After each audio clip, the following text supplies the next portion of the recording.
Unbelievable. Let's move on to Tuskegee, the experiment on poor black citizens of the United States. Oh, they were calling them simpletons at the time. They were picking out uneducated, poor black citizens at the time. And it was basically infecting them with syphilis. Yeah, that's exactly what they were doing. This was going on between 1932 and 1972. They infected upwards of 400 individuals, many of them women. 28 people died directly from the disease. Several children were born with the disease.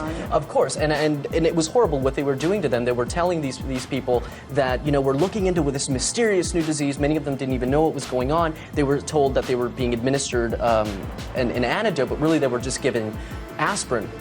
And they were conducting all sorts of experiments to find out how syphilis affects the black population. Really, really awful things. And keep in mind, this kept going well into the 70s, 1972, until it was discontinued. And it wasn't until 1997, under President Clinton, he was the first American president. You know what? Let's stop actually administering syphilis to black populations. Let's just not do that. Let's not do that. Yeah. And we're sorry. Yeah, that's pretty. The Tuskegee syphilis experiment was an experiment that the government did on 399 black men in Alabama who had syphilis. It was an awful, unjust, and irresponsible thing that the government did, occurring from 1932 to 1972. Doctors failed to tell the men of their condition, syphilis, and when a cure came out for syphilis in 1947, the doctors also failed to provide the men with this cure. The men had a right to know that they had syphilis, and the government and doctors had a responsibility to tell them what they were doing. The government failed at doing their responsibility, and as a result, the men were deprived of their rights. Tuskegee is a city in Macon County, Alabama, where over 95% of the population is black people. Here is where the Tuskegee syphilis experiment took place. The Tuskegee study didn't start out as we know it today, though. It began as a study to document and treat syphilis in the black population. When funding was cut because of the Great Depression, the U.S. Public Health Service stopped the original study and turned it into what it became and is known for today. The Tuskegee syphilis experiment lasted 40 years, although it was originally only supposed to last 6 months. During this time, the U.S. Public Health Service used these 399 men to study the long-term effects of untreated syphilis in black men. Syphilis is an STD in which, when left untreated, can result in horrible symptoms, ultimately resulting in death. Black men in Alabama did not have all too many options for medical care at this time. Therefore, when they heard of the opportunity to get free medical care, they jumped all over it. The majority of men who were being experimented on were sharecroppers and had never seen a doctor before. By law, doctors have an obligation to treat all of their patients to the best of their ability, and with medicines that are determined within the medical community to be the best treatment for a particular illness. They are only allowed to perform experiments on patients if they have written informed consent.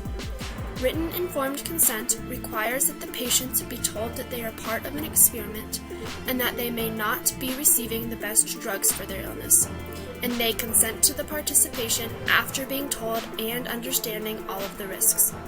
The doctors in this study intentionally withheld from their patients the information that they were in fact not going to be receiving proper medical treatment.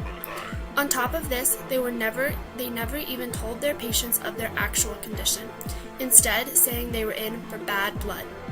The doctors breached their legal responsibility and the patients were neglected of their rights. The patients thought they were getting the appropriate medicine in which they needed, when in fact, they were actually getting aspirin and spring tonics. The doctors would do spinal punctures, chest x-rays, physical examinations, and blood tests in monitoring the advancement of syphilis.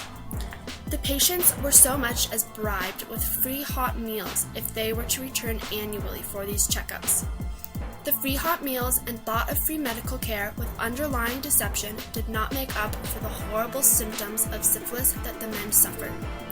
Symptoms of syphilis include tumors, heart disease, paralysis, blindness, insanity, and even death.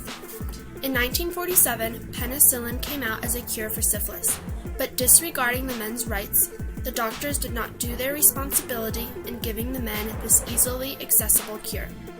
In July of 1972, Peter Buxton, a former health service employee, spilled the story to the press of what was going on and the information of the study. The Washington Star then released a story revealing what the Tuskegee study was doing on July 25th of 1972, written by Jean Heller. This caught hold of the public's attention, finally causing the spark for action to take place to end this horrible study. After the press release, the Assistant Secretary for Health and Scientific Affairs appointed an ad hoc advisory panel to go and review the study. The panel had 9 members. The 9-member jobs fields were law, religion, medicine, education, labor, health administration, and public affairs. The panel found that the men had agreed to be examined and treated, but the researchers never informed the men of the study or its real purpose. Because the men had been so misled, they had not been given the required facts to provide informed consent. The panel also found that the patients were never given the choice to quit the study, and for these reasons concluded that the study was ethically unjustified. The panel then advised for the study to be stopped immediately.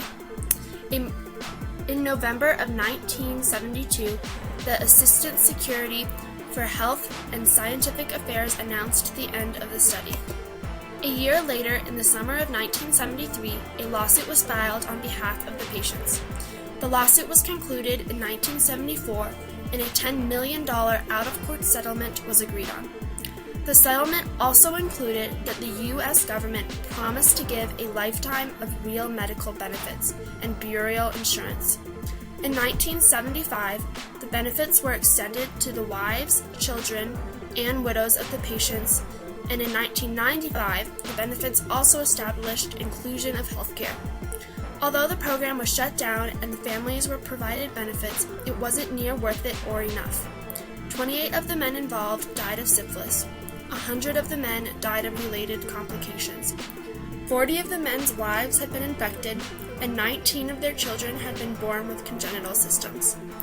All because our government thought it was justified and they were in the right to use human beings as laboratory animals in a long and inefficient study of how long it takes syphilis to kill someone, as Henry Reasoner, a news anchor, put it.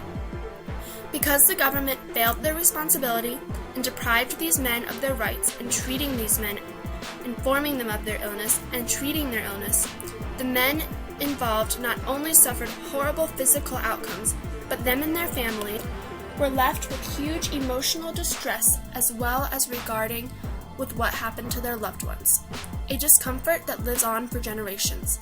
One of the patient's granddaughters, Carmen Head, who had not yet been born when the study had been shut down, said, "I am angry about it, very, very angry about it, and it's a painful issue in my family." Carmen's mother, the patient's daughter, said, "It was something to be ashamed of, so it wasn't talked about. And we were really very disturbed after we found out my father was a part of it."